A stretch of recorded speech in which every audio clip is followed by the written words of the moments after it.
Mahiyette bu şekilde. Üçüncü ve son alınan gündem maddesi de Sayın Valim. Bana başkanım gençsiniz, hayırsız böyle.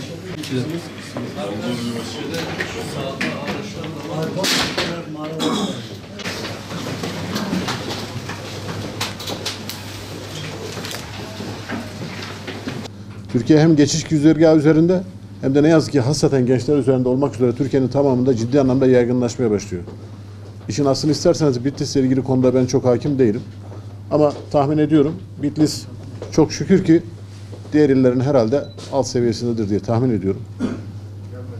Az önce de söylediğim gibi geçiş güzergahı üzerinde olmasının bizim emniyet güçlerimiz açısından özel bir önemi var. Onlar mutlaka vazifelerini ziyadesiyle yerine getirecek inşallah. Burada biraz da neler yaptık şimdiye kadar, uyuşturucu kullanımı ile ilgili, sonuçlarıyla ilgili neler yaptık, onları konuşmak üzere toplandık.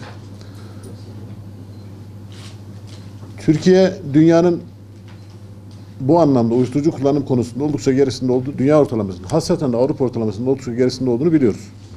Ama dediğim gibi ne yazık ki bizde de şiddetle ve hızla yaygınlaşmaya devam ediyor. Eskiden zengin içeceğiydi, eroindi, kokaindi. Ne yazık ki bu sentetik uyuşturucular yüzünden neredeyse artık böyle 2 liraya, 3 liraya herkesin ulaşabildiği ne yazık ki bir malzeme haline geldi. Bu da yaygınlaşmasını kolaylaştırıyor.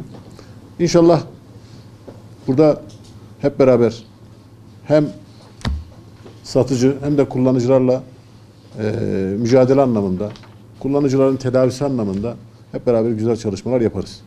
Bu gündemle alakalı kurumlarımızdan ve sivil toplum kuruluşlarından gelen katılımcıların önerilerini alıp bunları bir karar haline getireceğiz. 3 tane kararımız olmuş.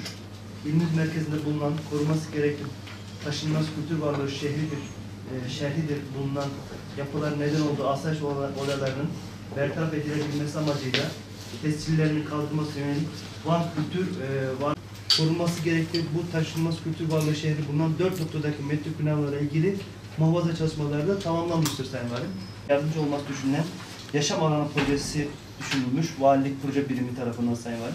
Bunun yapılması için de, sunulması için de SODES programının açılması bekleniyor Sayın Valim.